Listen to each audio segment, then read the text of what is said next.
ఈరోజు ఈరోజు మన కార్యక్రమం పల్లా దుర్గయ్య గారి రచన ప్రబంధ వాంగ్మయ వికాసం. దాని మీద మాట్లాడటానికి ఆచార్య మసన చెన్నప్ప గారు మన వేదిక మీదకు వచ్చారు. వారికి నేను సాదర స్వాగతం చెప్తున్నాను. అదేవిధంగా అలసం జూము కార్యక్రమాల్లో పాలు పంచుకుంటున్నటువంటి పెద్దలు, మిత్రులు అందరికీ కూడా ఈ సందర్భంగా స్వాగతం చెప్తున్నాను. ఈరోజు మనకు ప్రత్యేక అతిథిగా వచ్చి ప్రసంగించబోతున్నటువంటి చెన్నప్ప గారి గురించి సంక్షిప్తంగా కొద్ది పరిచయం చేయటం సభా మర్యాద. వారు పూర్వాధ్యక్షులు, తెలుగు శాఖ ఉస్మానియా విశ్వవిద్యాలయంలో చేశారు. వారు 8/2/1955 కుల్కులపల్లి మాడుగుల మండలం పూర్వ మహబూబ్ నగర్ జిల్లాలో జన్మించారు. వారు MA తెలుగు ఫస్ట్ ర్యాంకులో పాస్ అయ్యి గురుజాడ స్వర్ణ పతాక గ్రహీత అయినటువంటి వారు ఎంఫిల్ తెలుగు వేటూరు ప్రభాకర శాస్త్రి వాంగ్మయం మీద చేశారు. తర్వాత PhD ప్రాచీన కావ్యాలు, గ్రామీణ జీవన చిత్రణ మీద చేసి 1988లో PhD స్వీకరించారు. ఆయనకు 40 సంవత్సరాల బోధనానుభవం ఉన్నది. మొట్టమొదటగా ఇస్లామియా బాయ్స్ హై స్కూల్లో ప్రగతి కొంతకాలం పనిచేశారు. తర్వాత ప్రగతి మహావిద్యాలయంలో కొంతకాలం పనిచేశారు. ఆ తర్వాత ఎక్కువ కాలం సుమారు 3 దశాబ్దాలు ఉస్మానియా విశ్వవిద్యాలయంలో తెలుగు శాఖలో ఆచార్యులుగా కొనసాగి తర్వాత దానికి అధ్యక్షులుగా కూడా అయ్యారు. వారి ఆధ్వర్యంలో 24 మంది PhDలు రావటానికి ఆయన ఎంతో సహకరించి వాళ్ళకి మంచి తర్ఫీదు ఇచ్చారు. ఆ తర్వాత వారి సూచనల మేరకు 8 మంది విద్యార్థులు కూడా ఎంఫిల్ చేసి ఎంఫిల్ పట్టాలను తెచ్చుకున్నారు. ఆ తర్వాత వారు జాతీయ అంతర్జాతీయ సదస్సులలో 60 వరకు పరిశోధనా పత్రాలు సమర్పించారు. వారు స్వయంగా కవి, విమర్శకులు, వ్యాసకర్త కూడా. వారు రాసినటువంటి కవిత సంపుటాలు మల్లిపదాలు, నేత్రోదయం, అగ్నిస్వరాలు, చెన్నప్ప నానీలు, అమెరికా ఓ అమెరికా లాంటి కవిత్వ సంపుటాలను ఆయన రాసినటువంటి ప్రచురింపజేశారు. తర్వాత ఆయన వ్యాసకర్తగా సమాలోచనం, అక్షరకేతనం మొదలైనటువంటి వ్యాసాలు సంపుట్లుగా వచ్చాయి. తర్వాత ఆయన నాటకకర్త కూడా. వీర సావర్కర్ స్వతంత్ర సమరయోధుడు, ఆయన మీద కూడా ఒక నాటిక రాశారు. మొత్తం మీద ఆయన సాహిత్యపరంగా కానీ, స్వీయ రచనా పరంగా కానీ, కవిత కానీ, వ్యాసాల సంపుట్లు కానీ, ఇతర వ్యక్తిత్వ వికాస గ్రంథాలు కానీ మొత్తం 50 పుస్తకాల దాకా ఆయన ఇంతవరకు వెలువరించడం విశేషం. ఆయన పనిచేసిన సందర్భాల్లో chairman board of services Satavahana విశ్వవిద్యాలయంలో ఉన్నారు. తర్వాత బోర్డ్ ఆఫ్ స్టడీస్ మెంబర్గా కుప్పం ద్రావిడ విశ్వవిద్యాలయానికి, తర్వాత పాలమూరు విశ్వవిద్యాలయానికి, మహాత్మా గాంధీ విశ్వవిద్యాలయం మొదలగు వాటిల్లో ఆయన బోర్డ్ ఆఫ్ స్టడీస్ మెంబర్గా కూడా వ్యవహరించారు. ఆ తర్వాత ఆయన ఎన్నో పురస్కారాలను, జీవిత సాఫల్య పురస్కారంతో పాటు బెస్ట్ టీచర్ అవార్డు తెలంగాణ ప్రభుత్వం నుంచి, తర్వాత పొట్టి శ్రీరాములు విశ్వవిద్యాలయం నుంచి కీర్తి పురస్కారం స్వీకరించారు. తర్వాత ఆంధ్రప్రదేశ్ ప్రభుత్వం ఉగాది పురస్కారం కూడా తీసుకున్నారు. తర్వాత కాళోజీ పురస్కారం, ఇలా అనేక పురస్కారాలు లెక్కకు మిక్కిలి ఆయన గౌరవం పొందారు. ఈరోజు మన వేదిక మీద ఆయన మాట్లాడటం చాలా సంతోషించదగిన విషయం. ఎందుకంటే ఆయన స్వయంగా ఈ ప్రబంధ వాంగ్మయం మీద ఎంతో కృషి చేసినటువంటి వ్యక్తి ఆచార్య మసన చెన్నప్ప గారు. వారు మాట్లాడటం చాలా ఆనందదాయకం.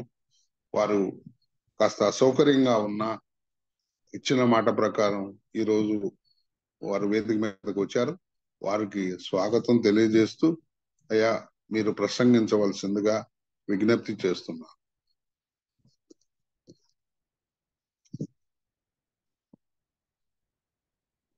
చెన్నప్ప గారు. సార్ మీరు అన్మ్యూట్ చేసుకోండి. మీరు మ్యూట్ అయి ఉన్నారు, అన్మ్యూట్ చేయండి.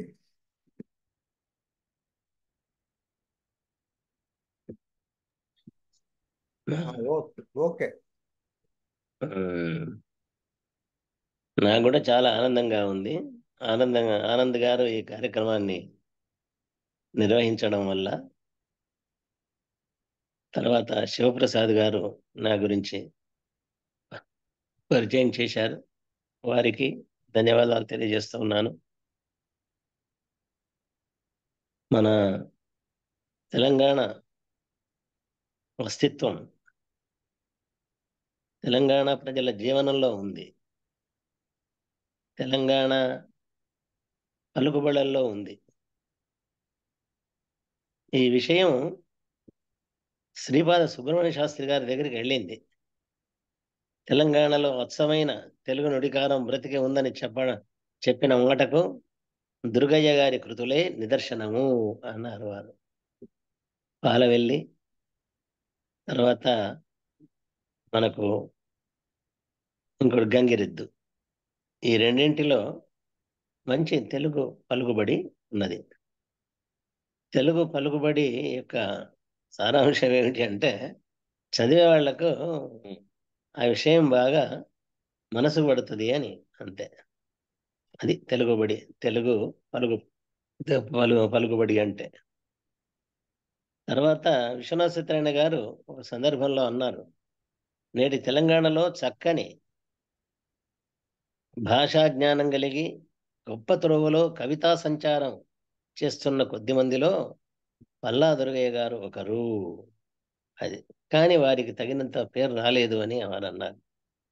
నిజమే, వారు పొందవలసినంత పేరు పొందలేదు.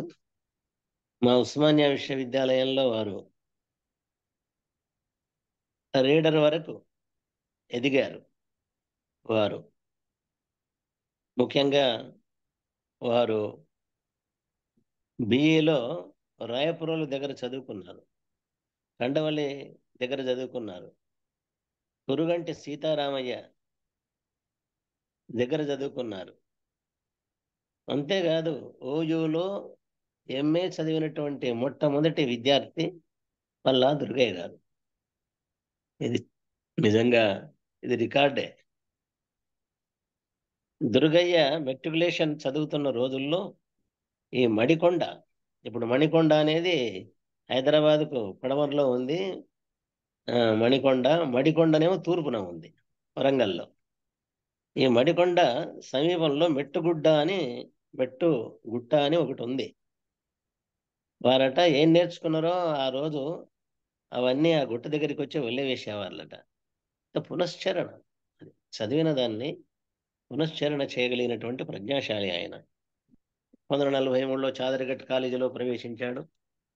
తర్వాత ఆయన ఉస్మానియా విశ్వవిద్యాలయంలో ఆ తర్వాత ప్రవేశించాడు. కండవల్లి వారే వారిని తీసుకొచ్చారు. వీరి సిద్ధాంత గ్రంథం, ముఖ్యంగా వాళ్ళ కృతుల గురించి నేను మాట్లాడను, ఎందుకంటే మనకు సబ్జెక్ట్ ప్రబంధ వాన్మయ వికాసం రాయల యుగం కనుక నేను దీన్ని మాత్రమే స్పృశిస్తాను. ప్రబంధ వాన్మయ వికాసం రాయల యుగం, అందలి ప్రధాన అంశాలు గుర్తించాలి. ముఖ్యంగా మనం 16వ శతాబ్ది నుంచి విశేషంగా అవతరించడం వల్ల ప్రబంధ యుగం అయింది అంటారు వారు.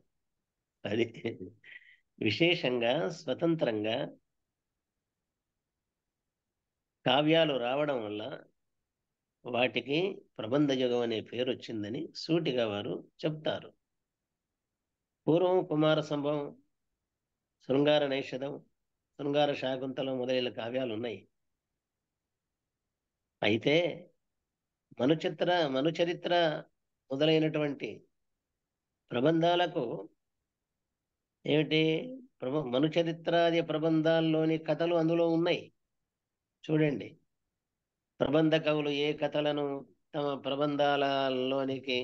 ప్రబంధాలలో ఇతివృత్తంగా తీసుకున్నారో ఆ కథలు పురాణాల్లోనూ తర్వాత ఇతిహాసాల్లోనూ ఉన్నాయి. అయినా అనువాదాలగుట వాటికి ఆ పేరు కలగలేదు. రసవర్ణనాది విషయములు సంస్కృత కావ్యాల్లో వలె ఉండి ప్రత్యేకించి తెలుగు కవుల ప్రతిభచే ఆవిర్భవించినవే స్వతంత్ర కావ్యాలే ప్రబంధాలు అని పల్లాదుర్గ గారి యొక్క అభిప్రాయం. అది అంటే ఎట్లాగైనా కథ ఎక్కడి నుంచి తీసుకున్నా స్తకపోల కల్పితంగా దాన్ని మార్చి వర్ణలను చేర్చి ఆయన రసాదులను కూర్చి చాలా అద్భుతంగా ఏమండి ఈ ప్రబంధ కవులు ప్రబంధాలను నిర్మించారు అని వారి యొక్క అభిప్రాయం. కిరాతార్జునీయ కావ్యం మనుచరిత్రకు ఆదర్శము అంటారు. ఇది ఎవరు ఊహించరు. శిశుపాల వధ కావ్యం పారిజాతాపహరణానికి ఆదర్శము అంటారు. చూడండి, అంటే ఎంత దిశణ కలిగిన వాడో పల్లా దుర్గయ్య. దీన్ని బట్టి మనకు తెలుస్తుంది. ఒక స్టేట్మెంట్ ఇచ్చాడంటే ఆయన స్టేట్స్మెన్ అయి ఉండాలి, తప్పదది. అందరికంటే అతడు ప్రతిభాశాలి అయి ఉండాలి. అంతేకాదు వారు ఒక మాట అన్నారు, తెలుగు ప్రబంధాలు సంస్కృత సాహిత్య సర్వస్య పిండీకృత రసఘటికలు అన్నారు ఆయన. ఎంత మాట చూడండి. తెలుగు ప్రబంధాలట సంస్కృత సాహిత్య సర్వస్య పిండీకృత రసఘటికలు. అంటే సంస్కృత సాహిత్యంలో ఉన్నటువంటి కావ్యాలన్నింటిని కూడా పిండి తీసినటువంటి రసం ఆకారాన్ని ధరిస్తే ప్రబంధము అని పల్లా దుర్గయ్య గారి అభిప్రాయం.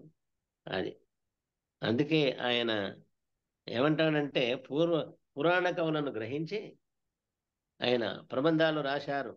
ఎవరో మల్లన కవి రాజశేఖర చరిత్ర కానీ, రుద్రకవి నిరంకుశోపాఖ్యానం కానీ ఈ కథలకు కూడా మూలాలు చెప్పబడ్డాయి ఈ సిద్ధాంత గ్రంథంలో. ఏది కూడా ఆయన నిర్హేతుకంగా చెప్పడు, సహేతుకంగా వారు చెప్పడం అనేది వారి యొక్క పద్ధతి అన్నమాట.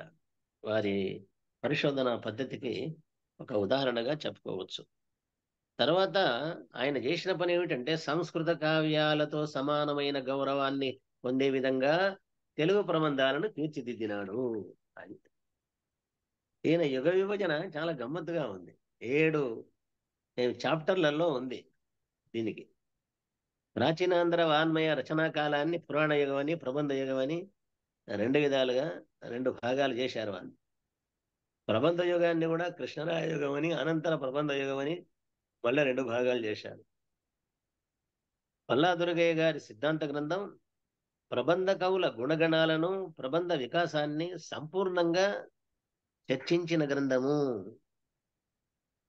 ఆశ్చర్యం ఏమిటి అంటే బహుశా ఏ సిద్ధాంత గ్రంథంలో కూడా పురాణ శబ్ద విచారం జీవి సుబ్రహ్మణ్యం గారు పల్లా దుర్గయ్య గారి శిష్యులే.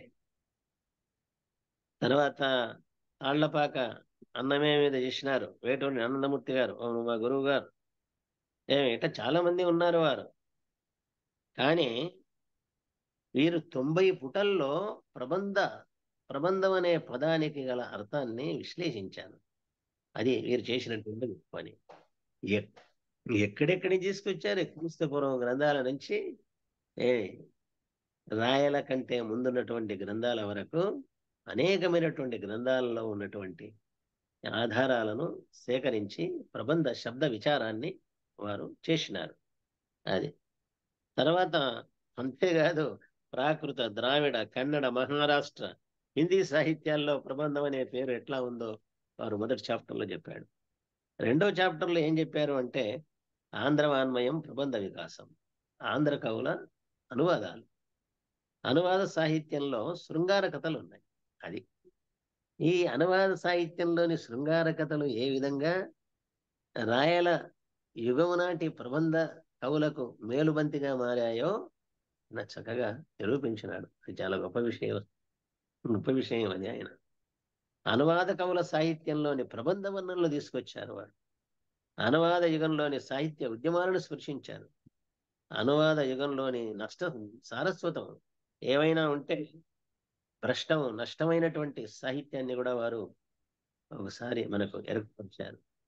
తర్వాత 3వ ప్రకరణంలో రాయల ఆస్థానంలోని దిగ్గజ కవులు, ఇది ప్రసిద్ధ ప్రబంధ కవుల జాబితా ఇందులో మనకు కనిపిస్తుంది. అది ప్రథమందర ప్రబంధం మను చరిత్ర, అది ఆయన యొక్క వినివేశం అన్నమాట. ఎంత గొప్ప విషయం చూడండి. ఈ కావ్యము మను చరిత్ర అనే కావ్యము మొట్టమొదటి ప్రబంధము తెలుగులో అని ఆయన ఎస్టాబ్లిష్ చేశాడు. అందుకు ఎన్నో ఉపపత్తులను చూపెట్టాడు. అది ఆయన చేసినటువంటి పని. తర్వాత రసపోషణ విషయంలో, ఔచిత్యం విషయంలో, ప్రబంధ వర్ణనల విషయంలో, నాటక రీతుల విషయంలో అల్లిక జిగిబిగి, ఆయన అల్లిక జిగిబిగి. దానికి ఒక్కొక్క పద్యం అది చదువుతా ఉంటే ఎవ్వితవి భీత హరిణేక్షణ, ఆ పద్యానికి వారు ఇచ్చినటువంటి అర్థాన్ని చదివితే అమ్మ ఇంత పాండిత్యం క్లాస్ రూములో పల్లాదుర్గయ్యకు అందిందా అనే డౌట్ వస్తుంది నిజానికి.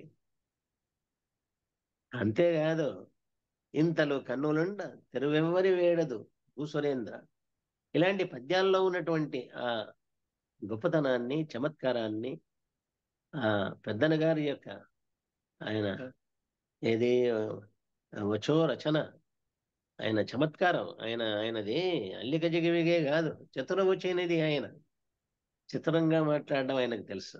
ఆయన అసలు నేను బాగా ఆలోచిస్తే తెలుగు సాహిత్యంలో చతురంగా ఆతురంగా కాదు, చతురంగా మాట్లాడినటువంటి వాళ్ళు వరుదిని ప్రవరుడు. వాళ్ళు ఎంత గొప్పగా వాళ్ళు మాట్లాడుతూ ఉంటే ఆ రసాస్వాదన ఆ నాటకీయ పద్ధతిలో అది రచింపబడినటువంటి వైనం ఏదైతే ఉందో అది మనల్ని ఆకర్షిస్తుంది. అది తర్వాత పెద్దన లోకజ్ఞత కూడా ఉంది. తర్వాత 4వ ప్రకరణంలో నందితిమ్మన పారిజాతాభరణం మొదటి నుంచి కృష్ణదేవరాయల ఆముక్తమాల్యద, తర్వాత ఇవన్నీ దూర్జటి కాళాస్తి మాత్యం, ఇవన్నీ కూడా మిగతా ప్రబంధాల గొప్పతనం వారు తెలియజేశారు. తర్వాత 5వ ప్రకరణంలో మాదేయ గారి మల్లన్న రాజశేఖర చరిత్ర, అయ్యరాజు రామభద్రుని రామాభ్యుదయం, పింగళి సూరణ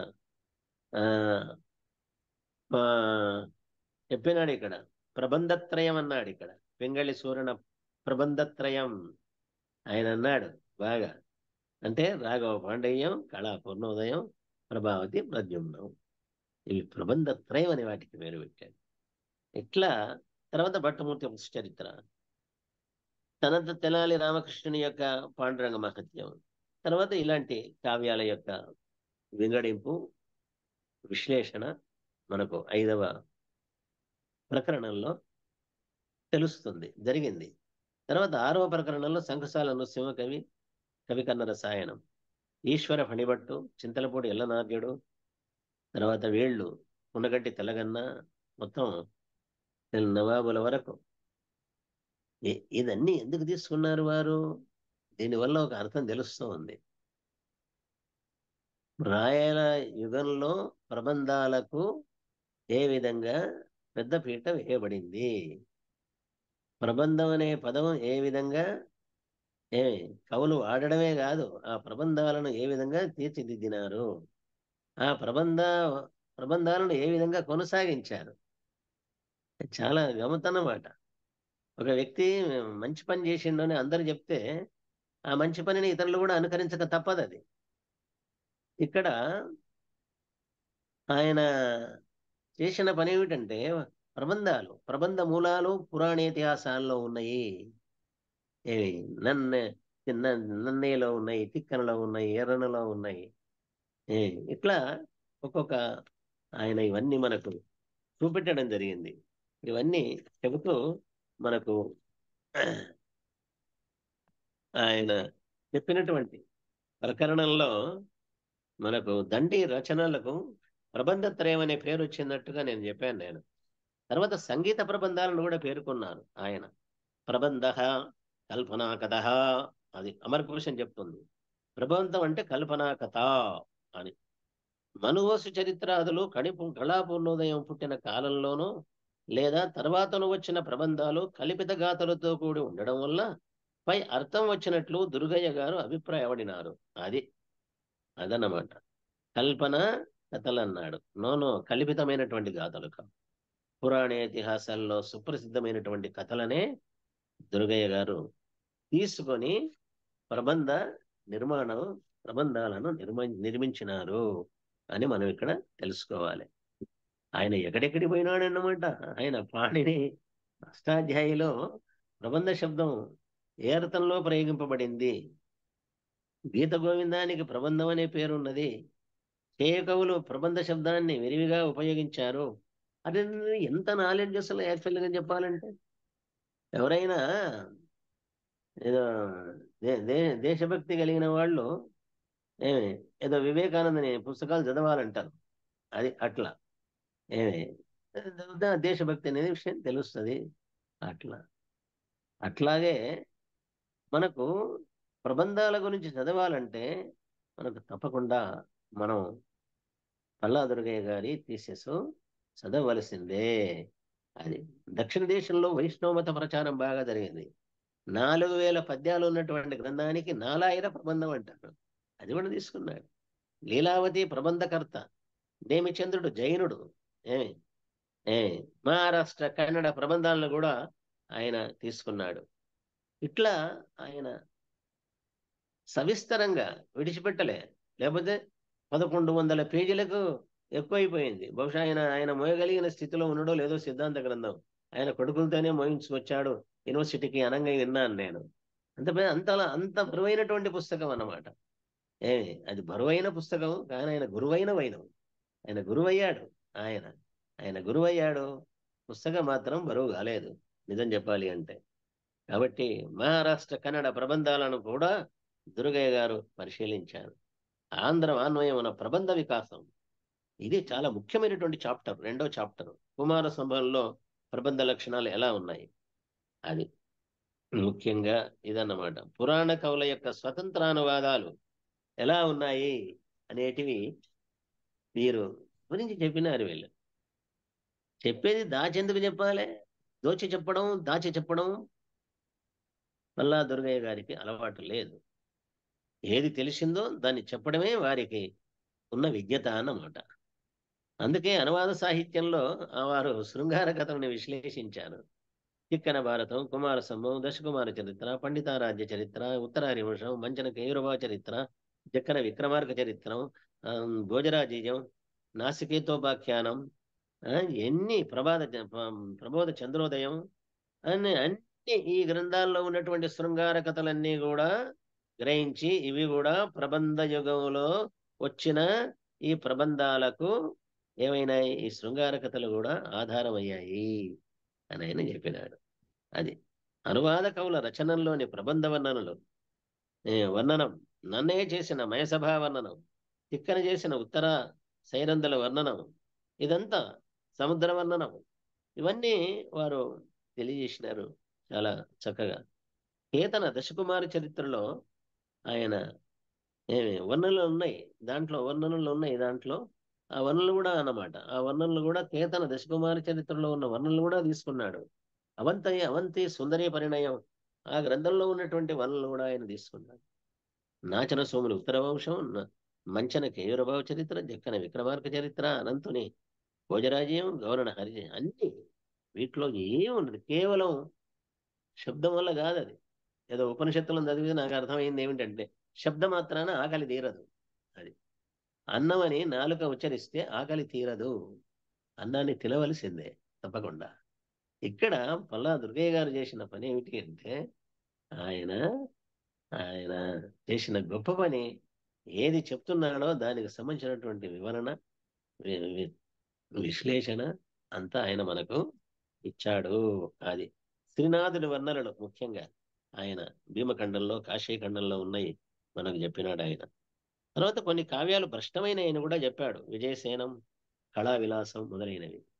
తర్వాత ఆయన 3వ ప్రకరణంలో 16వ శతాబ్ది ప్రబంధ యుగం అని స్థాపించాడు, ఇది ఎస్టాబ్లిష్ చేశాడు. 3వ చాప్టర్ ఏదైతే ఉన్నదో 16వ శతాబ్దే ప్రబంధ యుగం. మొదటి ప్రబంధం పెద్దన గారిది. అది ఆయన సిద్ధాంతం. సిద్ధాంతం చేయాలి ఏదైనా కానీ. ఏ సిద్ధాంతం లేకుండా అంతా ఏ, వివరించి చెప్తే కుదరదు. అది తన యొక్క దృక్పథం ఏమిటో తెలియజేయాలి. ఆ దృక్పథాన్ని ఈయన తెలియజేశాడు. అది తర్వాత మనకు ప్రతిపాదన సంస్కృత కవులైన భారవి, మాఘం, నైషధం మొదలగు వారిని ఆదర్శంగా తీసుకొని అలంకార ప్రౌఢిమను, శ్లేష చిత్ర కవిత్వాలను, వర్ణనా నైపుణ్యాన్ని గ్రహించి తెలుగువారు ప్రబంధాలు రాశారు అన్నాడు ఆయన. అది మార్కండేయ పురాణంలోని కథను వస్తువుగా గ్రహించి ఆయన ఏం చేశాడు, మనువులో స్వారోచిషమను సంభవము అరయ రస సమంచిత కథల్ విననింపు కలిధ్వంసకము అనగా భవచ్చతుర రచనకు అనుకూలంబున్ అని కృష్ణదేవరాయల చేత ఆయన ప్రశంసింపబడ్డాడు. బహుశా కృష్ణదేవరాయల యొక్క ఉద్దేశాన్ని గ్రహించి ఆయన పెద్దన గారు మనుచరిత్రను రచించాడు అని మనం చెప్పాలి. తరువాత మనకు ఎక్కడి శాకుంతలం. శాకుంతలాన్ని పెద్దన గారు చూడకుండా ఎలా ఉంటారు?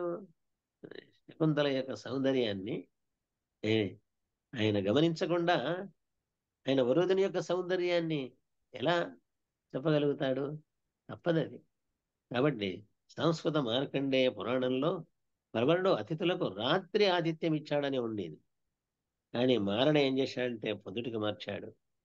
దీన్నే పెద్దన కొత్తగా చెప్పాడు. వండనలయదు వేవురు వచ్చిరేని అతిథులే తేరనడికి రేయినబెట్టు అని ఆ యొక్క గొప్పతనాన్ని, ఔచిత్యాన్ని మనకు చెప్పాడు. అంత పాదలేపన విషయంలో కూడా ఎందుకు అతడు తానే రాశాడు అంటే, ఒకవేళ అతని చేతికిస్తే దాని యొక్క స్వరూపాన్ని తెలుసుకొని ఆ హిమాలయం మీద కరిగి ఆ పాదలేపం కరిగిపోవడం వల్ల దాని గురించి తెలుసుకునేవాడు గనక ఆ ఔషధాన్ని సంపాదించి తిరిగి ఇంటికి వచ్చేవాడు అన్నమాట. అట్లా వస్తే వారు కథే లేదు. కథ కంచికి మనం ఇంటికి, కథ అనేదే లేదు అందులో. కాబట్టి కథ నడవాలే అంటే ఇది అది అనక ఏం చేశాడు, ఒక పసరిది అని చెప్పక పూసే తత్పదాంబుజయుగళిన్ అని ఆయన చెప్పినట్లుగా నాకు చెప్పు.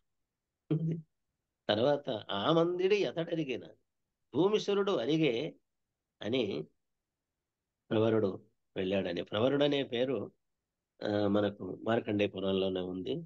దాన్నే ఇతడు తీసుకున్నట్టుగా కూడా చెప్పాడు. లక్ష్మీదేవిని తోబుట్టువును చేశాడు. అది మేనకను తిలోత్తమను ప్రాణసకులను చేశాడు. ఇది కవి కల్పన అన్నమాట. అది రసభూషణ. మనుచరిత్ర తృతీయ శ్వాసం శృంగార రసం. నిజంగా చతుర్థ శ్వాసం హాస్యరసం. చూడండి, రసము చిప్పిలకపోతే అది ప్రబంధమే కాదు, తప్పదు. కాబట్టి ద్వితీయాశ్వాసంలో శృంగార రసం పోషింపబడింది, చతుర్థాశ్వాసంలో హాస్యరసం పోషింపబడింది. పరవరుడు నన్ను రక్షింపగదే అని అంటాడు చూడండి, ప్రాధేయపడతాడు. అక్కడ కరుణరసం ఉంది. కాబట్టి ఔచిత్య పోషణలో పెద్దలకు సాటి ఎవరు రారు. ఇంకా విషయం ఏంటంటే నాటక రీతులు వేయించాడు. శృంగార కథల నుంచి తీసుకున్నాడు, వర్ణల నుంచి తీసుకున్నాడు, తర్వాత రసాల నుంచి తీసుకున్నాడు, తర్వాత నాటక రీతులను కూడా చూడండి అవన్నీ తీసుకున్నాడు. అసలు ఆమెను చూసినప్పుడు మాటల సందర్భంలో ఎంత వైవిధ్యం ఉన్నది నిజంగా. అట్లా అది ఇదంతా మనం ప్రబంధ ఔచిత్యం. ఏదో మేము పిల్లలకి ఏం చెప్తాం, ప్రబంధం అంటే ప్రకృష్టమైన బంధం ప్రబంధం అయిపోయింది. గోవింద ఇంతే వాళ్ళకి చెప్పింది. మా సిమన్న గారు ఉన్నారు ఇక్కడే, కానీ ఆయన కూడా తన థీసిస్ లో ప్రబంధం గురించి బాగా రాశారు. కాబట్టి అట్లా కాదు అది. ఏమి ప్రబంధం ప్రబంధం ఎట్లా అయింది? తొలి ప్రబంధం మను చరిత్ర ఎలా అయింది? లోకజ్ఞత, వై వైద్య విధానం, వస్త్ర పరిశ్రమ, దంతపు పరిశ్రమ, అన్నిటికంటే గొప్పది ఏమిటి అంటే నాకు తెలిసినంత వరకు అది ఏమిటి అది ఆయన ప్రవరుడు గృహస్థుడు. అది ప్రవర ఆమె వరోధిని దేవకన్యగా భావింపబడింది. కానీ పెళ్ళైన వాడిని కోరిన దేవకన్య అని నేను అనుకోను. నేను చదువుకున్న చదువు వల్ల, ఉపనిషత్తులు చదువుకోవడం వల్ల నాకు కలిగిన అభిప్రాయం ఏమిటి అంటే పెళ్ళైన వాని మీద మనస్సు ఉంచితే, ఏమండి, మనసు పెట్టినట్లయితే ఆమె దేవకన్య కాదు. నో, ఆమె మానవకన్యనే. ఇక్కడ దేవతా స్వరూపుడు ప్రవరుడు మాత్రమే. అది వాడేమో దానవుడు, మాయాపరవరుడు దానవుడు, తమోగుణ ప్రధానుడు, రజోగుణ ప్రధానమైనటువంటిది వరోధిని ఆమె. తర్వాత ఇతడు దివ్య గుణములు కలిగినటువంటి వాడు ప్రవరుడు. ఎక్కడి ఆపురి బాయకొండు మకరంక శశంక మనోజ్ఞమూర్తి. ఎక్కడే భాషాపరశేష భోగి వివిధాధ్వర నిర్మల ధర్మ కర్మ దీక్షాపరతంత్రుడు అంబురుగ గర్భ కులాభరణం వనారత ధ్యాపన తత్పరుండు పర్వరాఖ్యుడ లేఖ్య తనూ విలాసుడై. ఆ పద్యాలు ఎక్కడేదో అడజని కాంచి, ఇక్కడ ఆ పద్యాలు అవన్నీ ఎట్టెట్లా ఆ పద్యం ఆ ధార ఎక్కడ మొదలే అన్నమాట. హిమాలయం మీద ఏదైతే పడుతున్నటువంటి ఆ ధార ఉందే ఆ పద్యాల్లో మొదలే చూపెట్టబడ్డది. అదన్నమాట. అంటే ఏదో అక్కడ హిమాలయం మీద ధార ఉంది, నీటి యొక్క ధార ఉంది అని చెప్పడానికి అన్నమాట. అద్భుతమైనటువంటి మన ప్రబంధం ఇది. అట్లాగా 5వ ప్రకరణంలో మనకు మాదయ్య గారి మల్లన, అయ్యలరాజు రామభద్రుడు, మిగతా ప్రబంధ కవుల యొక్క వాళ్ళ యొక్క ప్రబంధాల్లో ఉన్నటువంటి ఔచిత్యం, రస నిర్వహణ, అలంకార గరిమ, వాటిని అన్నిటిని కూడా అలా దొరకగారు. 6వ దాంట్లో శంకుస్థానం సౌకవి 6వ ప్రకరణంలో ఈశ్వరఫణి భట్టు, చింతలపూడి ఎల్లనార్యుడు వీళ్ళ యొక్క గ్రంథాల్లో ఉన్నటువంటి విషయాలన్నీ కూడా ఏమండి అంటే ప్రబంధాలు గట్టివి ఒట్టివి కావు. ఏమండి ప్రబంధాలు రాసినటువంటి వాళ్ళు గట్టి కవులు, అంతకంటే మించిన వాళ్ళు లేరు. మరి ప్రబంధ యుగం వల్లనే రాయలకు పేరు వచ్చింది. ప్రబంధగా అష్టదిగ్గజ కవుల వల్లనే రాయలకు పేరు వచ్చింది. అది తర్వాత 7వ ప్రకరణంలో శృంగార రసాధిక్యం, సర్వసామాన్య దోషాలు, ఎక్కడెక్కడ దోషాలు ఉన్నాయో వాటిని కూడా మనకు అది చెప్పాలి. అది విద్యుడైనటువంటి వాడు. హేమన సంలక్ష్యతే యజ్ఞం విశుద్ధ శామికాపివా. ఎంత బాగా చెప్పాడు చూడండి. తమ సంత శ్రోతుమర్హంతి సదసద్వ్యక్తి వివేక యమన సంలక్ష్యతే యజ్ఞం విశుద్ధ శామికాపివా. ఒక విమర్శకుడు గాని పరిశోధకుడు గాని ఉన్నట్లయితే అతడు తప్పకుండా అందులో ఉన్నటువంటి మంచి చెడ్డలను కూడా విమర్శించి విశ్లేషించి మనకు చెప్పాలి. ఆ విధంగా పల్లా దుర్గయ్య గారు మనకు చెప్పినట్టు ఆయన మనకు చాలా బాణుని కాదంబరి వంటి కథాకావ్యాలకు ప్రబంధాలనే పేరుందని ఆయన ఎలుగెత్తి చాటాడు.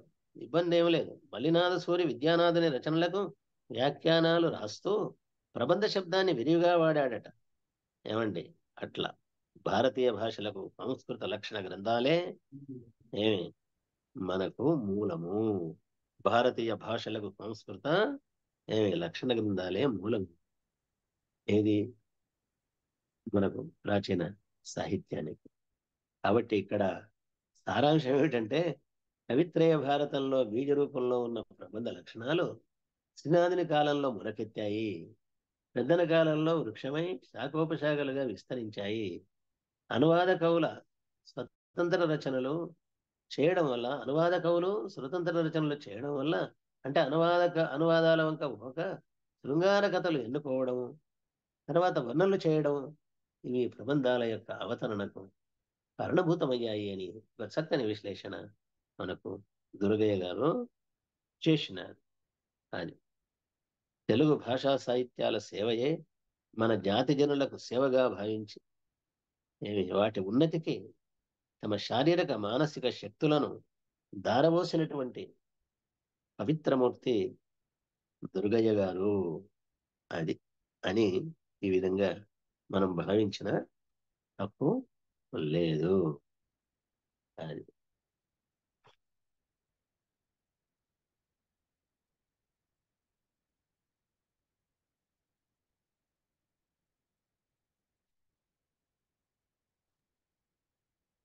సార్ ముగించారా? ఊహించాను. ఓకే. ఇంకా ఉంది కానీ నాకు ఓపిక లేదు. దయచేసి సరే సరే, నాకు ఓకే ఓకే, నేను అసలు అర్థమైంది. మీ మాట తీసివేయకూడదు. రాత్రంతా నాకు నిద్రే లేదు. లేదు, వాయిదా అయినా వేసేవాళ్ళం.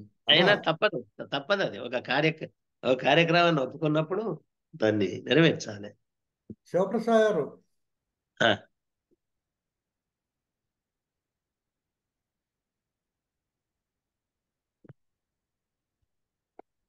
మిత్రులారా, ఆరోగ్యం సరిగ్గా లేకపోయినా ఓ మంచి ప్రసంగాన్ని మనకి చెన్నప్ప గారు అందించారు. ఈ అంశానికి పరిమితమై ఎవరైనా ఏదైనా అడగదలుచుకుంటే క్లుప్తంగా అడగవచ్చు.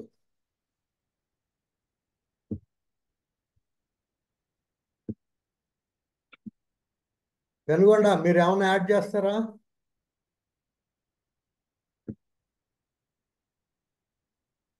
పెనుగొండ గారు, మీరు మ్యూట్లో ఉన్నారు.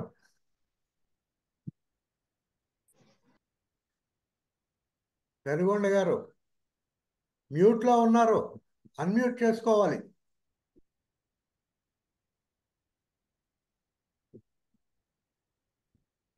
హలో, మాట్లాడండి.